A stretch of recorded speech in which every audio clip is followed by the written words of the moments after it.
ఫంక్షన్స్లో తయారు చేసుకునే చింతపండు పులిహోర తయారీ విధానం ఈరోజు నేర్చుకుందామండి. ముందుగా బియ్యం కడిగి స్టవ్ మీద పెట్టి ఉడికించుకుంటున్నాము.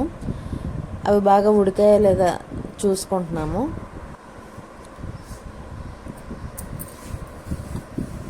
బియ్యం ఉడికిపోవడానికి రెడీ అయ్యాయి కదా.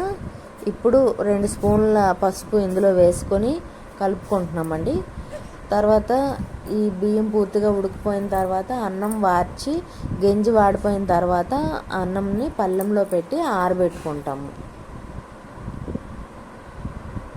ఇప్పుడు కొత్త చింతపండు దొరుకుతుంది కదా, మేము కొత్త చింతపండు కొన్నాము. దాంతో చింతపండు రసం తీసి ఆ రసంని పొయ్యి మీద మరిగిస్తున్నామండి. ఇది స్టవ్ మీద ప్యాన్ పెట్టి ఆయిల్ వేసి మరిగిన తర్వాత వేరుశనగలు వేసి వేపుతామండి. ఇంతలోగా మేము పచ్చిమిరపకాయలు అల్లంని తరిగి ఉంచుకుంటాము. కరివేపాకుని రెడీ చేసుకుని ఉంటాము. పోపులు కూడా రెడీ చేసుకొని ఉంచుతాము.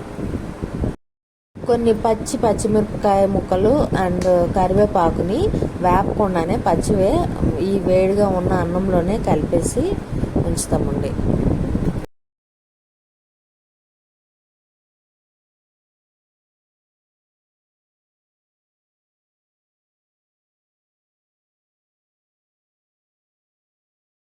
ఓన్లీ చింతపండే కాకుండా 2 నిమ్మకాయలను కూడా మేము రెడీ చేసి ఉంచుకున్నాము. వాటిని కూడా కట్ చేసి రెడీగా ఉంచుకున్నాం.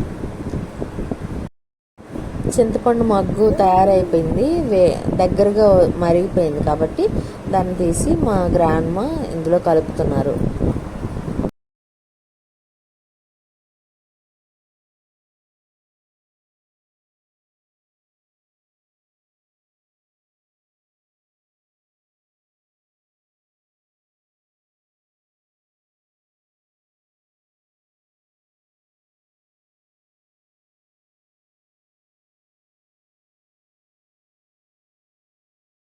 వేరుశనగ పలుకులు కూడా వేగిపోయాయి, వాటిని కూడా ఇందులో కలిపేయడమే. స్టవ్ మీద పానం పెట్టి ఆయిల్ వేసి హీట్ ఎక్కిన తర్వాత పోపులు, పచ్చిమిరపకాయ, తరిగి ఉంచుకున్న అల్లం ముక్కలు, కరివేపాకు వేసి వేపుతామండి. 2 నిమ్మకాయలు తీసుకుని కట్ చేసి ఉంచుకున్నాము. వాటిని కూడా ఇందులో పిండేస్తున్నాము. ఇప్పుడు మళ్ళీ స్టవ్ మీద పానం పెట్టి ఆయిల్ వేసి వేడెక్కిన తర్వాత పోపులు, పచ్చిమిరపకాయ, తరిగి ఉంచుకున్న అల్లం, కరివేపాకు వేసి వేపుతాము. అవి వేగిన తర్వాత ఈ కలిపి ఉంచుకున్న అన్నంలో కలిపేయడమే.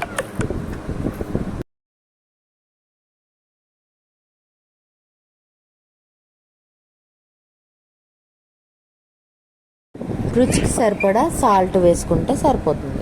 బాగా కలుపుకుంటే కమ్మటి పులిహోర రెడీ అయిపోయినట్టేనండి. మా వీడియో కనుక మీకు నచ్చినట్టయితే కామెంట్ చేయండి, లైక్ చేయండి, షేర్ చేయండి ఫ్రెండ్స్. మా ఛానల్ని సబ్స్క్రైబ్ చేయండి. మా గ్రాండ్ మాని ఎంకరేజ్ చేస్తారని కోరుకుంటున్నాను.